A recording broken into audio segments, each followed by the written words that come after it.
Got him. Got him. Biggin. Biggin. That one charged it. That was crazy. Yeah, that's fine. Check your fish, check your license. What's going on, y'all? We are back out here today on the Old Town Autopilot 120, and we are in search of redfish. We got a lot of wind out there on the coast, so we can't get out there in some of that open water. We decided to come in here in a marsh system and try to catch us some big redfish. So that's the goal today. Y'all stay tuned. Let's get out here, see if we can catch them. All right, so we got a ton of really small bait in the area. So I am going to be going to a very small Yozuri 3DB weight bait. I believe this is the 50 millimeter. I will try to link those down below if I can find them. They have been extremely hard to find lately. But yeah, we're going with a really small crankbait.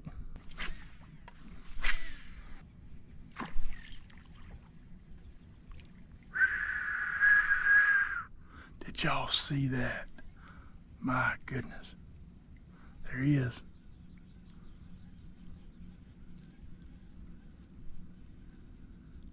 Got him. Got him. What do we got? Is that a sheep's head? Did we just catch a sheep's head on a crankbait?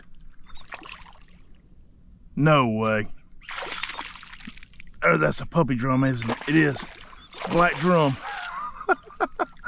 Unreal. I knew it wasn't a big fish or anything. That's crazy. I think this is the first black drum I've ever caught on artificial. Just a little old puppy drum here. Come on in the boat, buddy. Oh my goodness. All right, well, that is the first fish. There was definitely a massive explosion back in the weeds. I hope I got that on camera. And then shortly after, this dude struck my lure. All right, well, there it is. That's our first fish of the morning. Little old puppy drum, baby black drum. These are actually amazing to eat at these size. They taste really good. But we are in the mood for redfish. And yeah, I'm gonna try to get out of here with a redfish today. So we're gonna let this guy go. See you, buddy. Bye-bye. All right, let's get back in here on this grass line and see if we can get another one.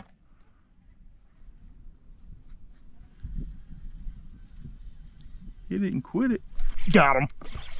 Don't tell me that's another puppy drum. Nope, nope. Bigger fish. Bigger fish. That's gonna be a redfish. Oh, I think so. It's just fighting weird. Come on. Yeah, redfish. All right. That is the targeted species of the morning. And that's a good one too. Ah, says a good one. He's pulling like a good one. He's a little guy. Pulled me.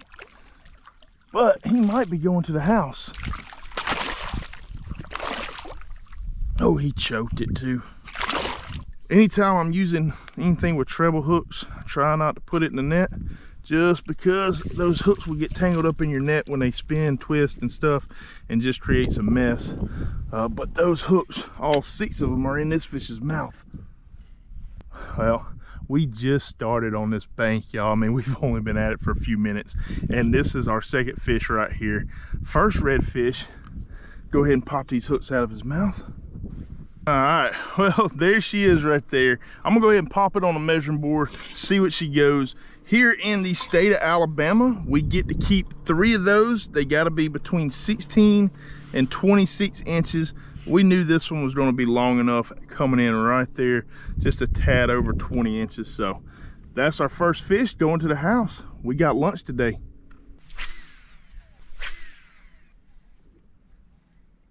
Got him, taking off.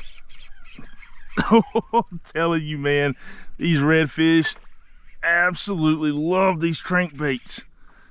Just about cannot go wrong with them throwing them in a marsh system. That one's gonna be a little bit bigger, I do believe. Yeah, good strong fish. I don't think it's a giant. It's not, but it's a perfect eating size fish.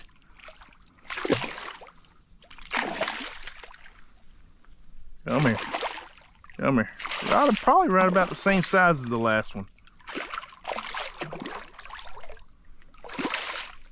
Come here. Come here. Chill out.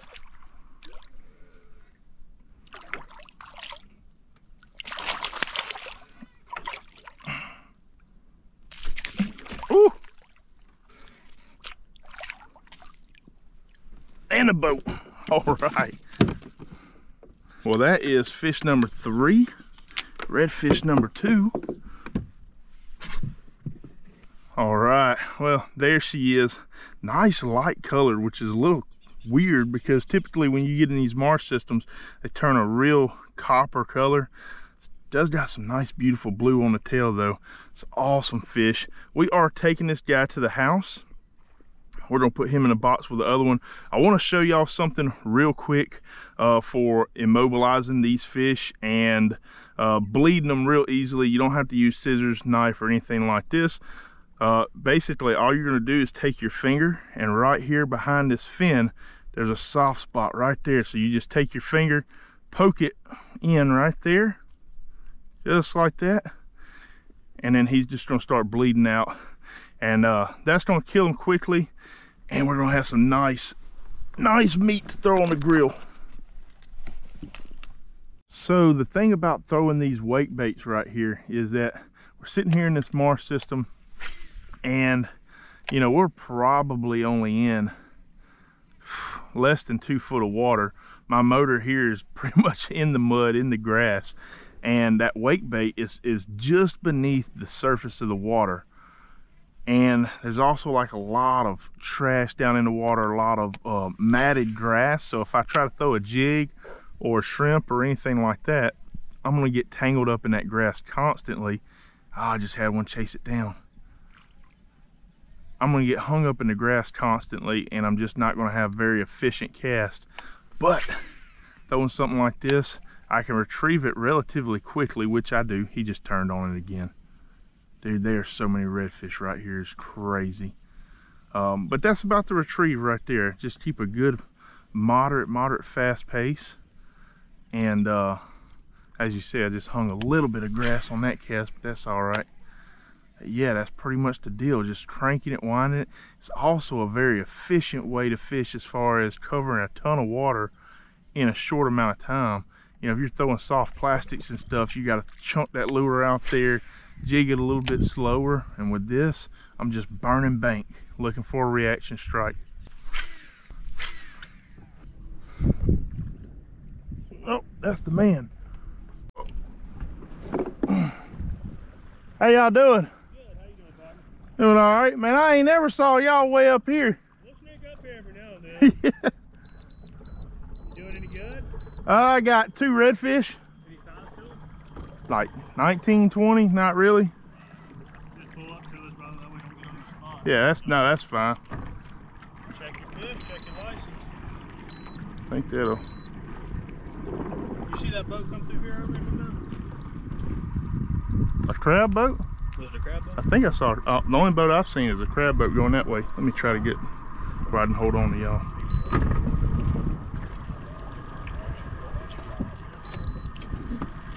That'll work. And I don't have a problem with it, brother, but that those numbers need to be contrasting colors. White? Yeah, well, just whatever contrasts to gray. Okay. Because the troopers will write you a ticket for that. I got Like you. I said, I'm not worried about that. Okay. You can see fish and So license. just not black. Pretty much, man. Black or gray probably would be your 2 no-goes. All right, that's a good one. I see the other one. You're good to go on the fish. Can y'all run my? I'm sure I got it on in my email. Can you run it by my license? I can run it by your social. All right. Give me 1 second. Your buddy down there, he's struggling, man. He said he ain't caught nothing. Yeah. He said he ain't even got a bite. It is like that for him sometimes. What's your social, man? It's 5. Mr. Rich? Yes, sir.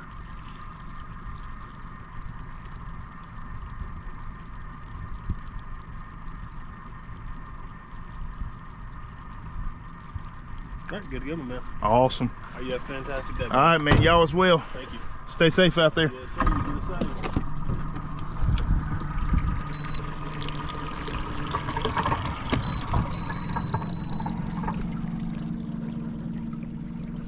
All right, well, that was interesting. I have fished here a ton and I have never seen a game warden in here, never seen wildlife resources, anything like that. So we're not illegal in any way. You know, we're good to go. We got our license. We don't have any illegal fish. So really nothing for us to worry about. I don't ever really mind if, you know, I get checked and stuff like that on the water. One thing that he did point out is that, I'll try to point my camera over there, my stickers on my boat, he said that if I got pulled over by a trooper, I would get a ticket for that, because I guess obviously I put black stickers on the back of a orange and black kayak, and it just doesn't stick out that well. So that'll be something that I need to get fixed. But you know, a lot of people get nervous and stuff like that when marine wildlife resources come around. Y'all, to me, they're just doing a job just like anybody else, and they play a very, very important role with making sure that we're able to come out here and do this, you know, for the duration of our lifetime, as well as our children, you know, protecting the resources, making sure that people just ain't coming out here, you know, keeping 10, 20, 15 redfish a piece, stuff like that. So anyways, I'm gonna stop rambling about that. They're just out here doing their job, and I definitely appreciate everything that they do, you know, to protect our waterways. So yeah, we're gonna get back on this grass line and try to put our third redfish in the box. Straight to the back of that creek mouth right there. That's the spot that a redfish likes to lay up in, right there. Got a big junction. It's not, there he is. Come on. Dude. I spooked him. He was sitting there. He didn't eat.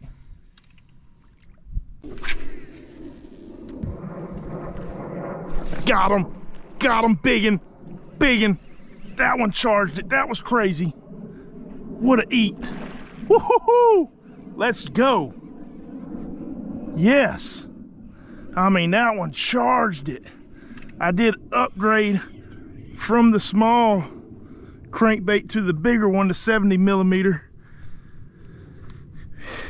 And we finally got us a big girl.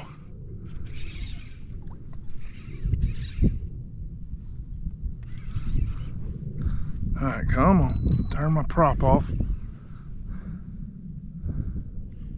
I mean, this is a strong, strong fish. Good fish. Come on. Don't break my rod. That was almost real bad. Super shallow water. That fish almost went backwards. That would have snapped my rod. Come on.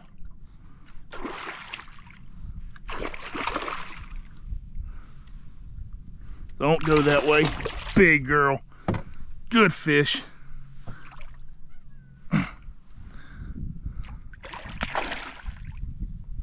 Come here. Hold on. Chill out.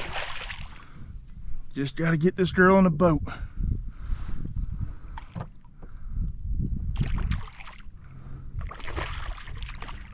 Y'all look at how beautiful that fish is right there. I don't think there's anything more exciting than watching these fish just chase down a bait from the weed line. There was no doubt in my mind. She keyed in on this bait and just nailed it.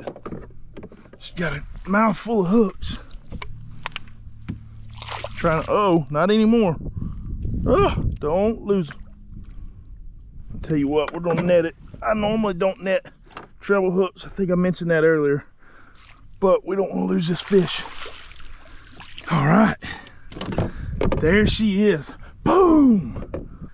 All right, y'all look at that, just absolute beautiful, beautiful marsh red right there. We're gonna pop her on a board real quick. 16 to 26, that's what we're looking for, and this one is 26 and a half, a little over slot. So guess what, buddy? We're gonna go ahead and let you swim. Now, in the state of Alabama, we are allowed to keep one over 26, but I always prefer to let these guys go. Come back and catch you another time, buddy. We'll see you. Thank you so much for the fight. Never gets old doing this. Bye-bye. All right, so just to show y'all a little bit of a comparison of what I was throwing earlier. So this is the Ozuri 50 millimeter weight bait. This is the smaller one, and this is the 70. So that's kind of the difference right there.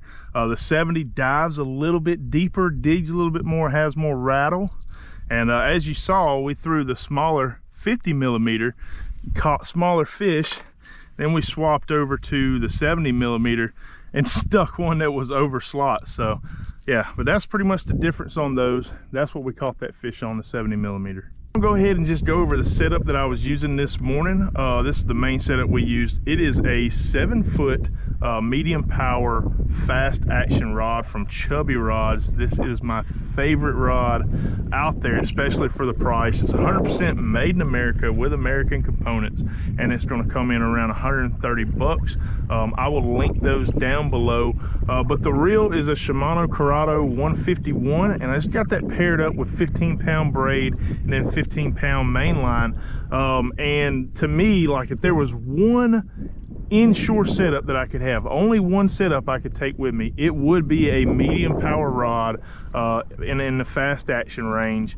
And you know, that's pretty much it right there. That's what I'm using 90% of the time. All right, y'all, well, skies are looking pretty dark up ahead. We had a pretty decent day out here. Caught 3 redfish, I think, and a puppy drum. Saw a lot of fish, had a lot of missed opportunities. But we're gonna go ahead and head to the house now, and we're gonna cook up a good lunch for y'all. So y'all stay tuned. We're gonna head to the house, clean this redfish, and fire up the grill. All right, y'all, so we just got back off the water. These are the 2 redfish that we got right here.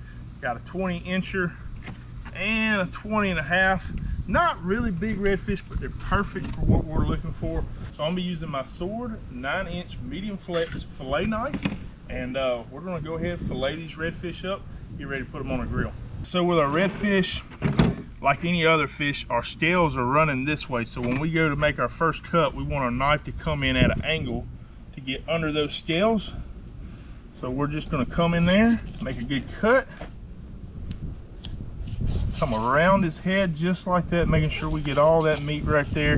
And then from there, we're just gonna turn our knife in, and we're gonna start outlining that fish. Just with the tip of the knife right there, kind of running all the way down the back of that fish, staying right up next to the bones. Just like that. And then once we get down here towards the back, we're just going to go ahead and poke that knife all the way through without cutting ourselves. Just like that. And come on out the back. So, we're just going to go back up to the top, work that meat all the way off the bone. Just like that. Taking our time. I'm sure there's a lot of people out there that are much faster cleaning fish than I am. I'm not real fast at it. I just try to take my time, make sure I get as much meat as I can. And that's pretty much the deal. But yeah, once we get it open, we're just laying that knife down beside it, and we're working that meat off the bone all the way till we get back up towards the rib cage right there. And then from there, you can come in here and cut all the way, just roll that knife around so you can get that belly meat. A fish this size is not going to have a whole lot of belly meat, so you could just kind of cut it off at an angle right there, removing the ribs. But we'll roll around the rib cage just to show y'all what we're looking like.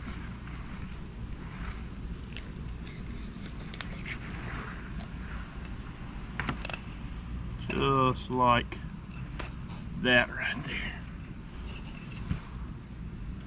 Come behind that fin. Like I said, on a fish this size, you're not going to get a whole lot of belly meat right there. But that's our fish right there. All that's bone. That ain't nothing but rib cage, not a whole lot there. So we pretty much removed all the meat off of this side of the fish. The last thing we got here is we're going to go ahead and remove our fish from our skin. So we're just going to pinch down in the back right here, get that knife started right there, and just roll it around just like that.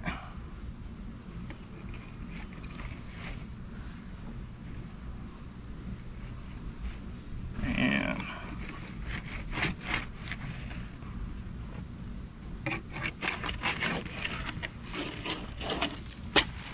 that right there is pretty much it. As you see, not a whole lot of meat left on the skin right there. We got a really nice, beautiful fillet. And that's pretty much it, y'all. That's how you clean a redfish. All right, so we're back here on the back deck right now. This is the redfish that we got cleaned up. It's got it washed off, drying off right there. Some beautiful redfish fillets. We are gonna be whipping up some redfish po' boys or sandwiches, whatever you want to call them. But we're also making a lemon parsley cream sauce to go on top of it. It's going to come together amazingly well, and it is going to taste awesome also. So y'all just stay tuned, and let's whip this thing up. Got my cast iron going over here, just waiting on it to get hot. While that's happening, we're just going to go ahead and whip up our sauce for this recipe. So just got me a NutriBullet blender right here, and I have 16-ounce thing of cream cheese. I am going to use the whole tub, so we're just going to go ahead and dump that in there. There we go, just like that. We're going to save our tub because that's what we're going to put our sauce back into. And then to that, we're just going to add a 1/3 cup of chopped parsley. Just go ahead and drop that in there, about a 1/3 cup or so. And then on top of that, we're just going to add in a little bit of lime zest. If you like real lemony stuff, I said lime zest, lemon zest. If you like it real lemony, you know, add more zest. If you don't like as much, don't add as much. It's up to you. But we're just going to add a little bit of zest in there to really bring out that citrus kick. And then we're also going to take that lemon, bust it in half, and we're going to drop in the juice from one whole lemon and chunk that out there somewhere. There we go. That is a healthy lemon right there, getting a lot of juice from it. That's good. Oh my goodness. All right, chunk that over there somewhere. And a couple more things we're going to add into our sauce. We got us a little bit of minced garlic. Put about a tablespoon in there. A little more. We like garlic. And then we're going to add in some fresh cracked pepper. A little bit of salt.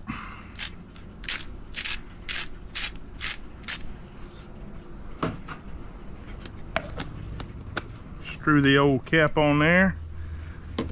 And give it a good blend. And then there's only one thing left to do. Always got to taste it just to make sure you got some good balance.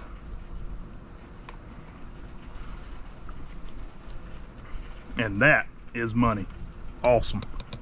Now we got our fish right here. All I'm gonna be using is some Chef Paul Perdone's blackened redfish magics. Probably the best blackening seasoning on the planet, hands down. I do explore with different seasonings, but I always come back to this one. So we're just gonna season that redfish really good, and from here we're just gonna transfer it to the pan, and then we're gonna season the other side. Just like that. That's what I want to hear, that sizzle. All right, and then now that we got our redfish laid down, we're gonna sprinkle the other side real good with some seasoning.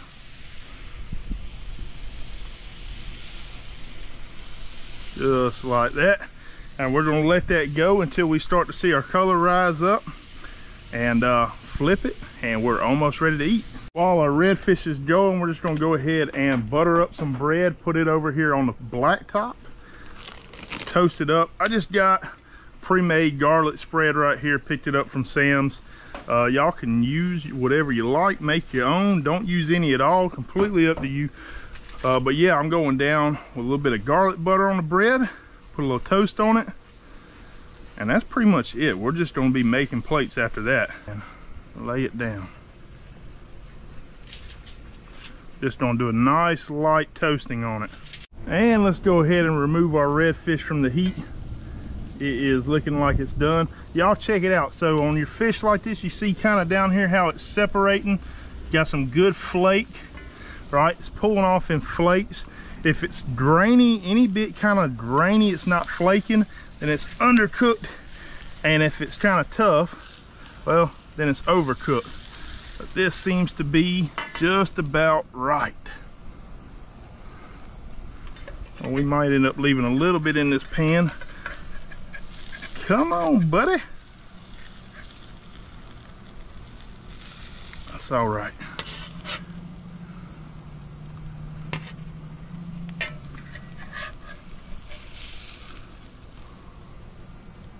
So this is how this is going to go down right here. We got our bread. First thing we're going to do on our bread, I got some angel hair coleslaw mix right here. I like cabbage, right? I like coleslaw because it adds that crunch. If you don't like coleslaw or cabbage, then use, you can use iceberg lettuce or don't use any at all. It's completely up to you. I'm gonna put a little bit down on both sides, just like that. And from there, go with a little bit of tomato slices, just like that. And then on top of the tomato, I got that sauce that we whipped up, and I'm just gonna give it a good spoon right on down there. Now this is probably gonna be messy, but that's all right. Ain't nothing wrong with that. And then lastly, we're gonna come over here to our blackened redfish, or grab us one of these nice fillets right here. Let's see if we can transfer that over just like that. There she is, y'all, about to get ready to go in for a bite. The thing is, I don't really know how I'm gonna hold this camera and eat this sandwich without just making a mess everywhere. We're gonna give it a shot. Y'all already know this is gonna be good. I mean, you can't go wrong. All these ingredients just killer.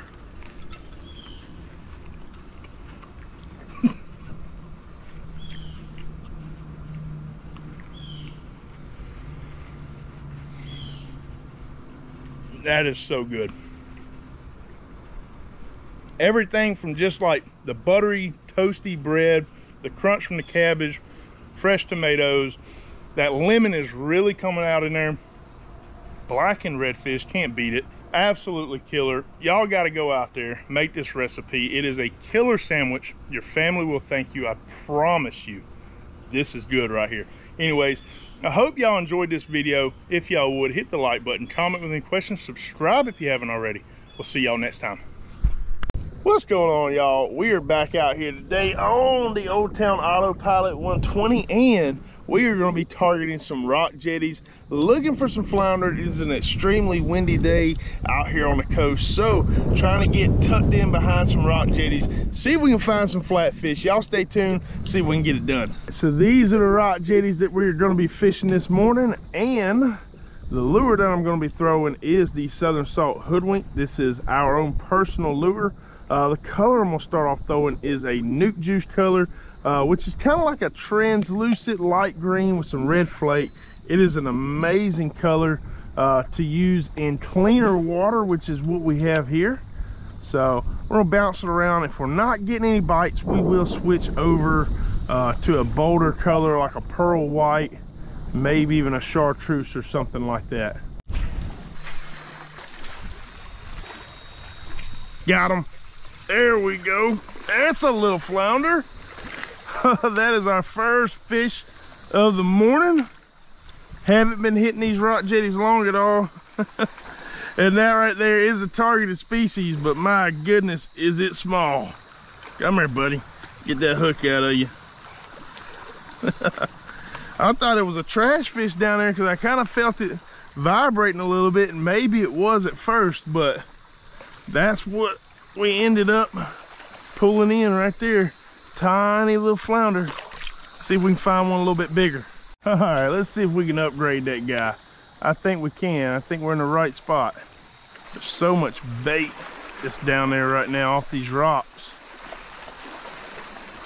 Man, I'm just getting tatted by pinfish and croakers, which is a good thing. Like that right there is a healthy supply of bait down there, which is definitely going to bring in your trout, redfish, and flounder. It's also a bad thing because anytime you're fishing around pinfish and croakers, they're going to tear up your soft plastics.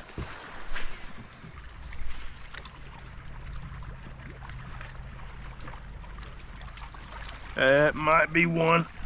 Got him. What do we got? Oh, speckled trout. Not a bad one either. This would be a keeper trout right here for sure. Come here, dude. It is about time for these trout start making their way around these rock jetties and stuff. Ton of bait in through here. Come here. Chill out. Yeah, that's about a 16-inch trout or so. See you, girl. All right. Now, I did make the switch over to a pearl white just because around certain sections of those rocks it was getting real dirty looking, and I just felt like that newt juice might be a little too much of a subtle color, so I wanted something a little more bold, and hooked up on that trout on the old pearl white.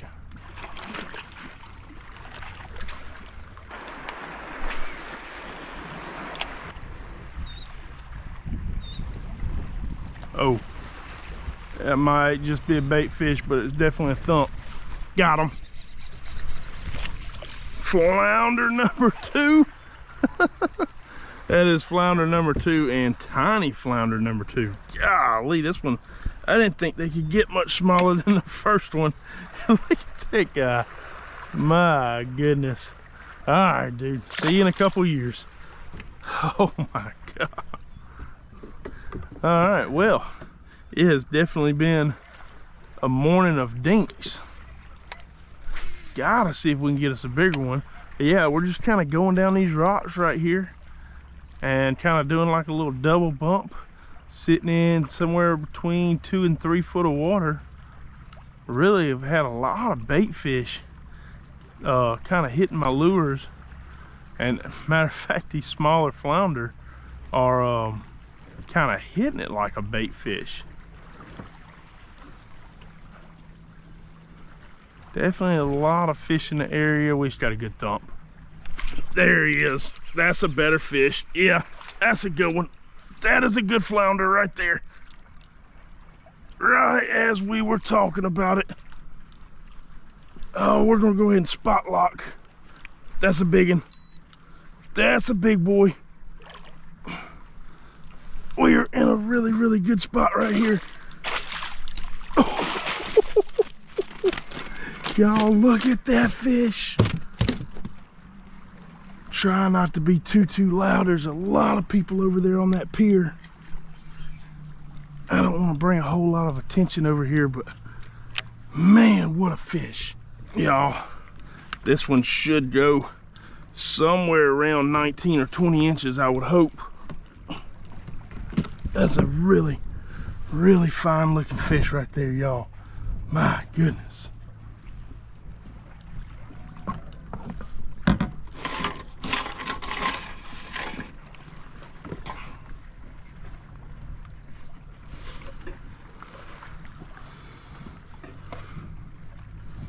Yep, that fish is 18.5 inches, and I mean just super thick fish right there. So thankful to have found this guy. But that right there, that's why we come out and we fish rock jetties, because you really never know what you're going to catch, and flounder just absolutely love hanging around these rock jetties because of all the mullet and bait fish that kind of comes in here. All right, we're gonna go ahead and pop this guy on a stringer. I have a good recipe planned for y'all, and we're gonna be cooking this guy at the end. So yeah, what a freaking fish, my goodness. All right, well, that is another one for the hoodwink. White minnow of death right there. 3 fish on the morning, 4 fish on the morning, 3 flounder, 1 trout, and we got one on a stringer to take to the house. All right, so not a bad morning out here so far. I do want to say we have a ton of flounder content getting ready to come out to y'all. So if you like flounder content, be sure to hit that subscribe button. Also, earlier this year, I set out the goal to hit 40,000 subscribers this year, and y'all made that happen. I do appreciate each and every one of y'all for subscribing and supporting the channel throughout the years. It means a ton to me, and yeah, I just couldn't be more thankful for each and every one of y'all that continue to support the channel. I can only imagine where we'll be by the end of the year, maybe 50,000 if we're lucky. But yeah, I do appreciate it. And if you haven't already, hit that subscribe button. A lot of good content getting ready to come out to y'all. All right, let me show y'all the setup that I've been using this morning. I get a lot of questions about my rod, reel, line, and stuff like that. So real quick, I'll just go over it. So the rod that I'm using here today is a Chubby Rods 7.2 medium fast action. And to me, that is the best flounder rod you can have, is a medium power fast action rod. Now this Chubby Rods is, in my opinion, one of the most affordable rods on the market for the performance that you're getting. These retail for 130 bucks, and they are 100% made in America with American tackle components. I will link those down below. I highly recommend this rod. But the reel that I'm using is a Shimano Corrado 150. Absolutely love Shimano. Out here in saltwater, the Corrados hold up really well. So that's the reel that I'm using. And then my line is just 15-pound Suffix 832 braid, and I have that ran down to a 15-pound fluorocarbon leader. This used to be about a 4-foot leader, but through time I have chopped it down, which doesn't really matter when you're flounder fishing a whole lot. And then as you can see, I'm about to have to swap it back out because I've either chafed it on some rocks or some lizard fish or Spanish mackerel or something took a good whack at it. Yeah, but that's pretty much it. I already talked about the HOODWINK right here, pearl white or our white minnow death color, and then that's just a 1/4 ounce jig head. All right, y'all, well, we are back at the house now. Did not pick up any more flounder. It was a little bit of a slow day, but we still caught a few fish, couple of good ones, couple of really small ones, and got to take this guy home right here. So we are going to make a really good meal out of this guy. But yeah, I'm gonna go ahead and clean him up for y'all, and then we're gonna prep some stuff and head out on the back porch and cook this guy. All right, so I am going to be leaving this flounder whole with the skin on right here. So the first thing I am going to do is just take a spoon, and I'm going to start raking some of these scales off just like this right here. And it's real simple. I just take a spoon and just work it all the way till I knock all of those scales off. So once we do that, we'll flip it over and we're going to do the bottom side as well. All right, so we went ahead and took the scales off of this fish. Also, I went ahead and removed the head off camera, and mainly because YouTube and Facebook's policies with stuff like that are a little bit weird, so I didn't want to put that on camera. But anyways, you get the point. Just cut the head off right there. Also want to clean out any of the insides right there to make sure we don't have any of the stomach or anything left in that meat. So now I'm just going to take my sword fillet knife right here. This is the 9-inch medium flex fillet knife. Amazing fillet knife. So I'm going to link those down below. Definitely check them out. But all we're going to do is score this fish one way, and we're going to turn them. We're going to do it the other way, and it's just going to make X's kind of checkering that meat. So just like that right there. Try to keep your lines uniform, mainly for presentation purposes. If you don't care what it looks like, then certainly you don't have to. But just like that. And then, like I said, we'll come through and we're gonna go the other way.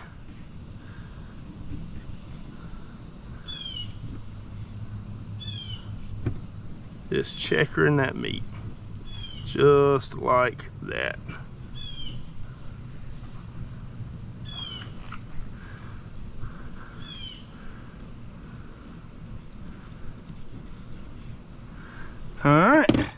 And that is pretty much it right there. That's gonna allow for a lot of my seasoning and marinade to really get down there in the meat and flavor it throughout the entire fish. So yeah, we're gonna go ahead and put this in this Ziploc bag, and I will see y'all on the back porch. All right, y'all, we are back out here on the back deck. Check it out. This is the fish that y'all saw us prep right here. We have a super easy but very, very tasty recipe right here. Only calls for 2 ingredients. Check it out. Avocado oil or olive oil, whatever you prefer. And then we picked up this Spanglish Asadero surf and turf seasoning from Buc-ee's, and it is absolutely amazing. I've tried that seasoning on shrimp, but I have not tried it on fish, and I got a feeling it is going to be very, very good. So check it out. That's what we got going on right here. And then over here on the grill, I just got a little 2-stage setup. I just got my coals going, so I got all my coals pushed over to one side, letting them get kind of hot right there. This is going to come together really, really easy. I just got me a 2-gallon Ziploc bag right here to make sure I can fit that fish down in there. And I'm gonna take my avocado oil, go ahead and get a decent amount down there in this bag.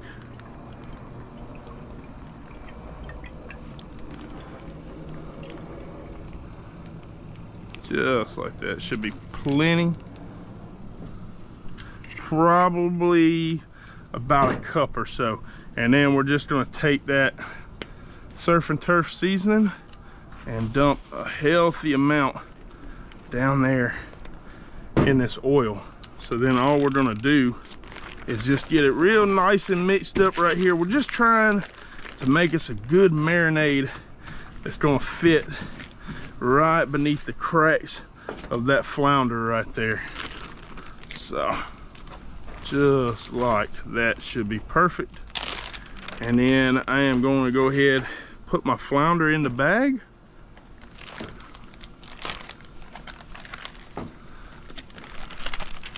That guy barely fits.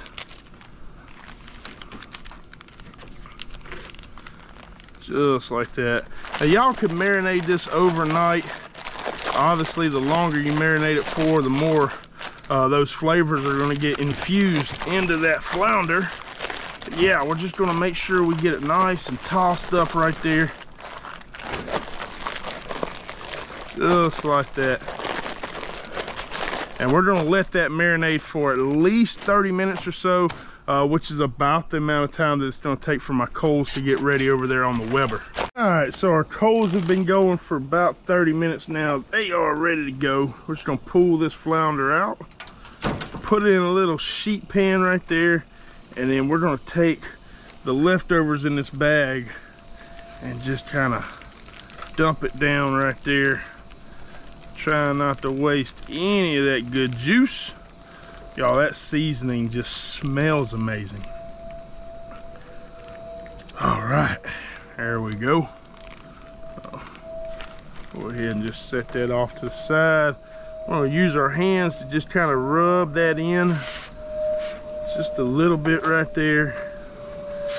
Just like that. Airplane. All right. And then we're going to set our flounder off to the side.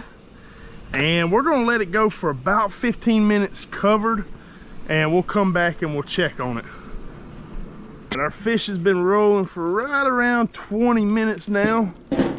Set that off. Smells amazing. So I'm just going to do a real quick fork test, try to find, you know, the thickest part or so, and it should do just like that and just flake right off the bones. Yeah, buddy. All right, she's done. I'm going to go ahead and get some mitts, pull this off, and do a taste test for y'all.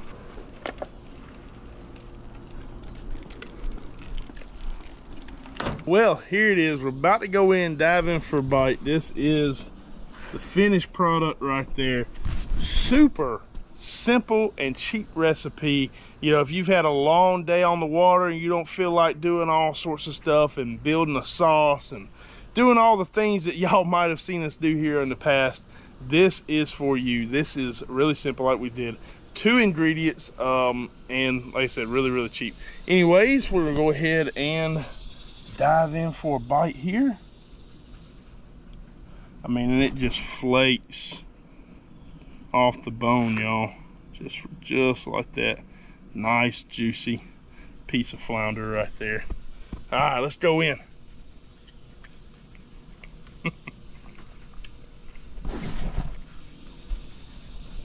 Y'all, that seasoning is on point. Definitely has like a tangy citrus kick. A lot of good spices and herb in there. I mean, that is really just an amazing seasoning. I've used it on a few things like shrimp. I've also put a little bit on potatoes, stuff like that. Really, really good. And that flounder, that is absolutely killer. Y'all, I'm about to go ahead and dive in, finish this meal. I hope y'all enjoyed the video. If y'all did, hit the like button, comment with any questions, subscribe if you haven't already. We'll see y'all next time.